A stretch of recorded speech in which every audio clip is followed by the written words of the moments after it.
Hello students, आज के class में हम एक बहुत ही महत्वपूर्ण टॉपिक पोलेराइड को निम्न शीर्षकों के अंतर्गत पढ़ेंगे। पहला, पोलेराइड की परिभाषा। दूसरा, संरचना। तीसरा, कार्यविधि। और चौथा, पोलेराइड के उपयोग। आइए सबसे पहले जानते हैं कि पोलेराइड क्या है। पोलेराइड एक ऐसी युक्ति होती है जो अध्रुवित प्रकाश को ध्रुवित प्रकाश में बदल देती है। पोलेराइड एक ऐसी युक्ति है जो अध्रुवित प्रकाश को ध्रुवित प्रकाश में बदल देती है। अर्थात पोलेराइड समतल ध्रुवित प्रकाश उत्पन्न करने की एक सरल और सस्ती युक्ति है। पोलेराइड समतल ध्रुवित प्रकाश उत्पन्न करने की एक सरल और सस्ती युक्ति है। यहाँ पर दो प्रकार की प्रकाश है। पहला अध्रुवित प्रकाश और दूसरा ध्रुवित प्रकाश। आइए जानते हैं सबसे पहले कि अध्रुवित प्रकाश क्या है।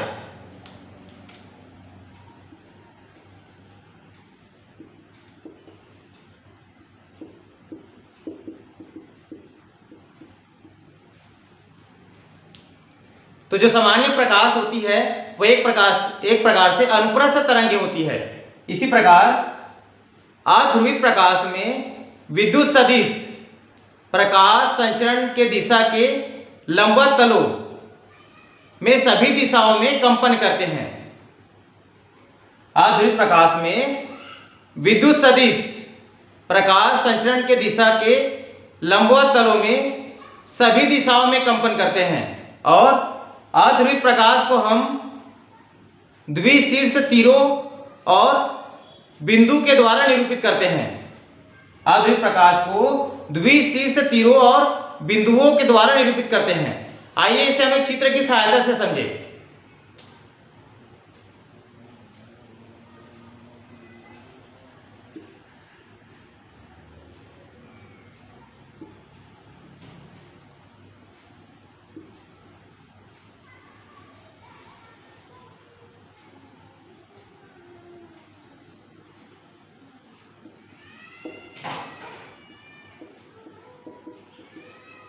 तो आप यहां देख पा रहे हैं इस चित्र में द्विशीर्ष तीर और बिंदु दोनों हैं।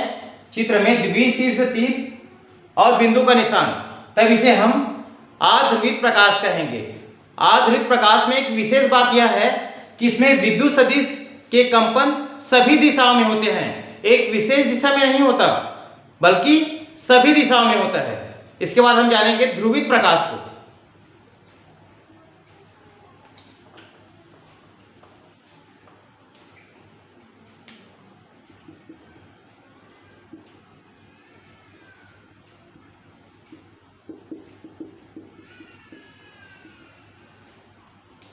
तो ध्रुवित प्रकाश में विद्युत सदिश प्रकाश संचरण के दिशा के लंबवत तलों में एक विशेष दिशा में कंपन करते हैं।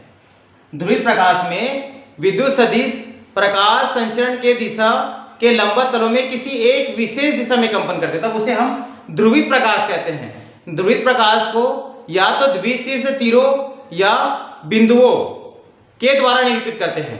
आइए इसे भी हम चित्र की सहायता से समझें।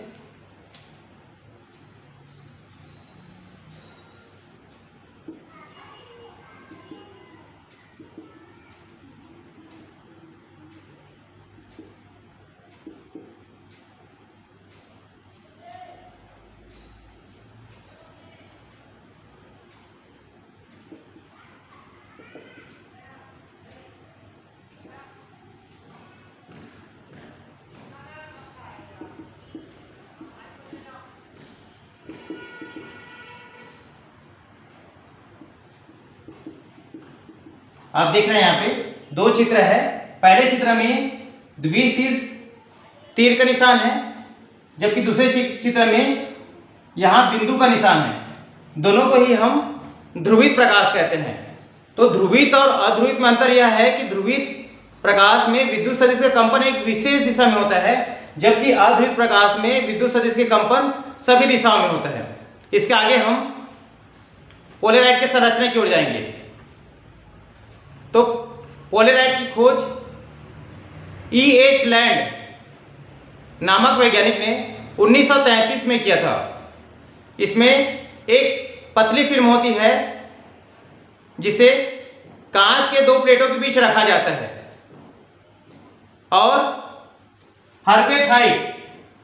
हर्पेथाइट की सहायता से अध्रुवित प्रकाश को ध्रुवित प्रकाश में परिवर्तित किया जाता है। हर्पेथाइट नामक कार्बनिक यौगिक उसकी सहायता से अध्रुवित प्रकाश को ध्रुवित प्रकाश में परिवर्तित किया जाता है। इसके बाद आगे जाएंगे इसके कार्यविधि की ओर। तो इसमें आप देख रहे हैं बाएं तरफ अध्रुवित प्रकाश है जबकि दाएं तरफ ध्रुवित प्रकाश है। इसको हम पहचान सकते हैं। अध्रुवित प्रकाश में द्विशीर्ष तीर का निशान और बीच में बिंदु का निशान है, जबकि ध्रुवित प्रकाश में केवल द्विशीर्ष तीर का निशान है। तो जब कोई सामान्य प्रकाश या अध्रुवित प्रकाश पोलराइड पर आपतित होता है तो विद्युत सदिश क्रिस्टल के अक्ष के समानांतर कंपन करते हैं, अर्थात पोलराइड की सहायता से केवल समतल ध्रुवित प्रकाश ही आगे जाता है, बाकी प्रकाश जो है वो अवशोषित हो जाता है। यही पोलराइड की कार्यविधि है। बाकी प्रकाश को अवशोषित कर लेता है और केवल समतल ध्रुवित प्रकाश जो एक विशेष दिशा में कंपन होता है उसे बस जाने देता है। इस प्रकार आप देख रहे हैं कि निर्गत प्रकाश रूप में समतल ध्रुवित प्रकाश है। इसके आगे देखेंगे पोलराइड के उपयोग। पहला है समतल ध्रुवित प्रकाश उत्पन्न करने में, दूसरा प्रकाश की चकाचौंध को दूर करने में, तीसरा रात्रि के समय आमने सामने के दो वाहनों को सुरक्षित पार करने में, और चौथा सूक्ष्मदर्शी द्वारा वस्तुओं को देखने में। इसके अलावा भी पोलराइड के बहुत से उपयोग है। यदि चैनल आपको अच्छा लगे तो चैनल को लाइक और सब्सक्राइब करें।